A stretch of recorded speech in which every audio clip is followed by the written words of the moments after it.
farana ny sabata avy hiatrika fitsarana isika andeha indray hamakivaky ny herinandro vaovao mena teny avy amin'Andriamanitra ianao mba ahatonga anao ahita fifaliana hiatrika ny asa aman-draharaha.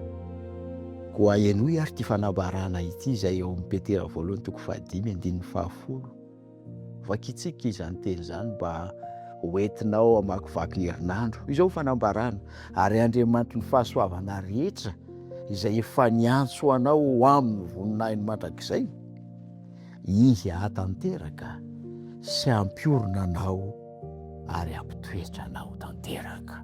Izay no fitahiana ho anao, iorinao amin'Andriamanitra no avinao manontolo ary aoka tsy salasala ianao fa mahatoky ilay efa niantso anao dia hivavaka isika.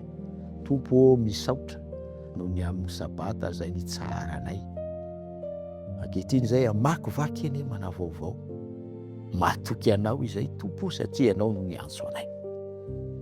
Tahiry rehetra mametraka ny fiainany eo am-pelantananao ary ampitoero izy ireny hiorina tsara amin'ny fanarahana anao, ka ny fiainany, ny asany, ny fiainanao tokantrano, ny fifandraisana rehetra dia ho fehezinao sy tantaninao izany, ho voninahitra ny eo amin'ny fiainan'izy ireo mandrakariva, ary fifaliana sy fiadanana no ameno azy ireo.